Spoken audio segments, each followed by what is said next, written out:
बहरहाल इस तमाम जानकारी को साझा करने के लिए आगे बढ़ लेते हैं। मौसम की बात कर लेते हैं क्योंकि उत्तर प्रदेश में भारी बारिश का अलर्ट जारी किया गया है। दरअसल कई जिलों में तेज बारिश हो सकती है। प्रयागराज, प्रतापगढ़, वाराणसी में मूसलाधार बरसात को लेकर अलर्ट जारी किया गया है। इसके अलावा संत रविदास नगर, सुल्तानपुर में भी बारिश का अलर्ट जारी किया गया है। तो प्रयागराज, प्रतापगढ़, वाराणसी में मूसलाधार बरसात, इसके अलावा गाजीपुर, संत रविदास नगर और सुल्तानपुर में भी भारी बारिश को लेकर अलर्ट जारी किया गया है मौसम विभाग के द्वारा।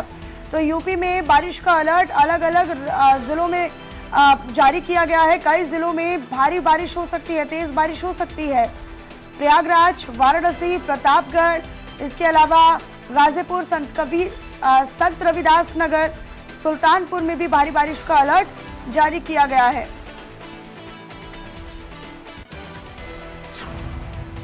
तो ये बड़ी खबर हम आप तक साझा कर रहे हैं। मौसम में लगातार परिवर्तन होता नजर आता है और उत्तर प्रदेश में भारी बारिश को लेकर अलर्ट जारी हो सकता है। देखिए, अलर्ट जारी किया गया है, बाकायदा तेज बारिश हो सकती है। इसको लेकर स्थानीय लोगों को भी, वहां पर रह रहे लोगों को भी और साथ ही साथ प्रशासनिक तौर पर भी तैयार रहने की जो बात है वो अलर्ट की बात कही जाती है, क्योंकि अलर्ट जारी किए जाने का मतलब ही ये है कि सरकार हो या प्रशासन हो या वहां पर रह रहे लोग हो, सभी को अपने स्तर पर, अपने लेवल पर तैयार रहना होगा और अलर्ट रहना होगा। तो भारी बारिश का अलर्ट जारी किया गया है।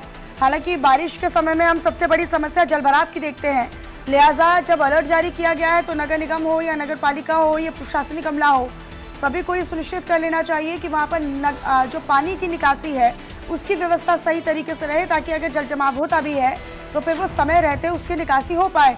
ड्रेनेज सिस्टम दुरुस्त रखने की जरूरत होती है। तो देखिए, उत्तर प्रदेश में बारिश को लेकर अलर्ट जारी किया गया है। भारी बारिश, तेज बारिश हो सकती है कई जिलों में।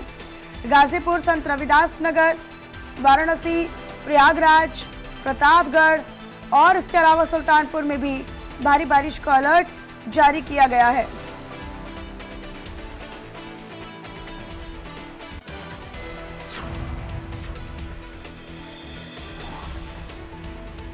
तो उत्तर प्रदेश में भारी बारिश को लेकर अलर्ट जारी किया गया है। ऐसे कई जिले हैं जहां पर मौसम विभाग के अनुसार तेज बारिश हो सकती है, लिहाजा यहां पर सरकार को भी तैयारी करनी होगी और साथ ही साथ सबसे बड़ी चुनौती ऐसे समय पर वहां पर रह रहे लोगों के लिए हो जाती है। तो स्थानीय लोगों को भी अपने स्तर पर तैयार रहने की बात कही गई है। तो अलर्ट पर रहने के निर्देश दिए गए हैं। बारिश का अलर्ट उत्तर प्रदेश के कई जिलों में जारी किया गया है। कई जिलों में तेज बारिश हो सकती है। प्रयागराज, प्रतापगढ़, वाराणसी में मूसलाधार बरसात हो सकती है। तो गाजीपुर, संत रविदास नगर, सुल्तानपुर में भी भारी बारिश को लेकर अलर्ट जारी किया गया है। तो देखिए, जिलेवार तरीके से अलर्ट जारी किया गया है। हालांकि उत्तर प्रदेश में लगातार बरसात का दौर जारी है, बारिश का दौर जारी है और अलग अलग समय पर अलग अलग इलाकों में बारिश हो रही है। लिहाजा गाजीपुर, संत रविदास नगर, सुल्तानपुर और इसके अलावा प्रतापगढ़, प्रयागराज और वाराणसी में मूसलाधार बरसात की बात कही गई है, चेतावनी जारी की गई है।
अभिषेक सिंह मेरे साथ, मेरे सहयोगी जुड़े हुए हैं अधिक जानकारी के साथ। अभिषेक, मौसम विभाग ने कहां-कहां पर अलर्ट जारी किया गया है और इसके बाद क्या तैयारियां चल रही हैं? खासतौर पर नगर निगम की ओर से चुनौतियां बढ़ जाती हैं कि पानी की निकासी को लेकर व्यवस्था पहले से कर ली जाए।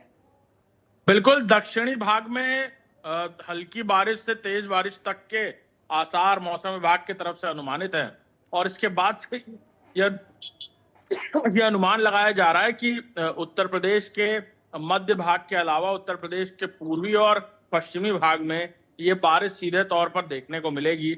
हल्की बारिश हालांकि पिछले एक हफ्ते से हो रही है, खासतौर पर उत्तर प्रदेश की राजधानी लखनऊ या आसपास के जिलों की बात की जाए, लेकिन अब पूरी तरह से ये बारिश का असर पूरे प्रदेश में मध्य और पश्चिमी भाग में देखने को मिलेगा, जिसको लेकर मौसम विभाग की तरफ से ये अलर्ट जारी किया गया जी। लेकिन अभिषेक देखिए, ऐसे में क्योंकि अलर्ट मौसम विभाग के द्वारा हर बार जारी किया जाता है, लेकिन हम हर बार देखते हैं कि अलर्ट जारी होने के बावजूद भी जो प्रशासनिक तैयारियां हैं या नगर निगम के द्वारा जो तैयारी की जानी चाहिए, चाहे हम ड्रेनेज सिस्टम की बात कर लें, उसको दुरुस्त किया जाना चाहिए, या पानी निकासी की जो व्यवस्था है उसे और ज़्यादा आसान कर देना चाहिए, या फिर उसे और ज़्यादा दुरुस्त कर देना चाहिए, लेकिन हर बार हम देखते हैं कि पानी में जल भराव होता है बारिश के कारण, और वो जल भराव के कारण लोगों को कई दिक्कतों का सामना करना पड़ता है। इस बार क्या तैयारी चल रही है? अब इस बार भी अलग अलग शहरों में जलभराव होने की स्थिति बन रही है। बिल्कुल, नगर निगम की तरफ से पहले से ही तैयारियां शुरू हो रही हैं और बाकायदा एक पूरी तरह निकासी को लेकर पहले से ही जहां पर भी इस तरह की नाली हैं, जिस तरह के निकासी के इंतजाम किए गए हैं, वो दुरुस्त है कि नहीं, कहीं चौक तो नहीं है, इस बात का इंतजाम नगर निगम पहले से कर रही है।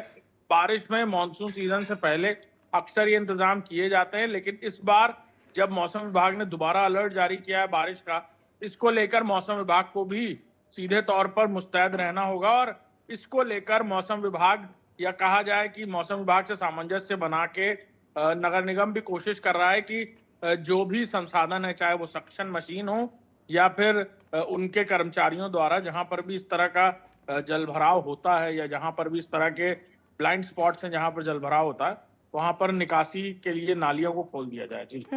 अच्छा, अब क्योंकि हम लगातार इस पर हो रही परेशानियों के बारे में भी बात करते हैं, लेकिन कहीं ना कहीं किसानों के लिए भी राहत की बारिश हो सकती है अभिषेक, की किसानों की फसलों को इससे फायदा होगा या उनके चेहरे खिलते हैं। तो बरसात एक तरफ आफत की बरसात है, तो दूसरी तरफ किसानों के लिए राहत की बारिश भी कही जा सकती है।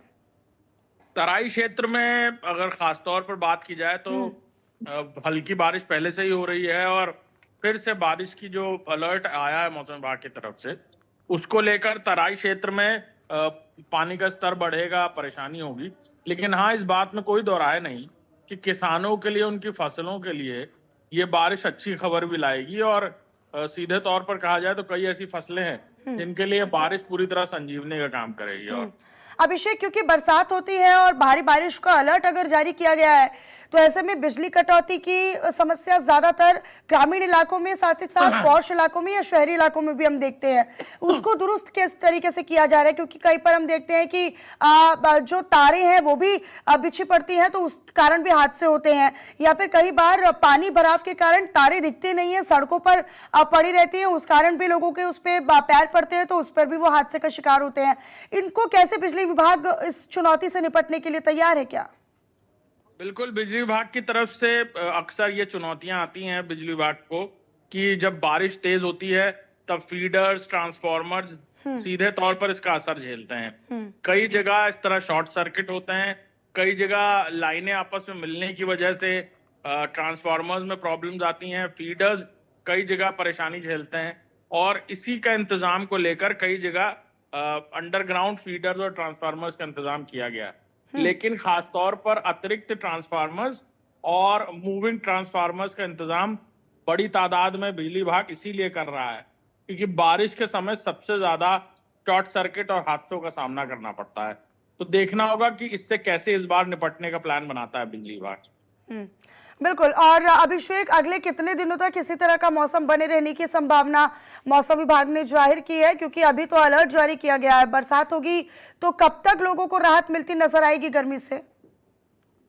बिल्कुल, तकरीबन एक हफ्ते के लिए अलर्ट है, लेकिन इससे पहले भी जिस तरह के अलर्ट जारी किए गए थे, तो निश्चित तौर पर, क्योंकि अनुमानित होते हैं अलर्ट, ये 3 से 4 दिन तो सीधे तौर पर कहा जाए तो इस तरह की बारिश पहले भी देखी गई इस तरह के अलर्ट के बाद। अब देखना होगा कि मौसम विभाग का अनुमान कितना एक्यूरेट होता हुआ नजर आता है। जी ठीक है अभिषेक, अपनी नजर आप बनाकर रखिएगा। बहुत धन्यवाद आपका इस तमाम जानकारी को साझा करने के लिए।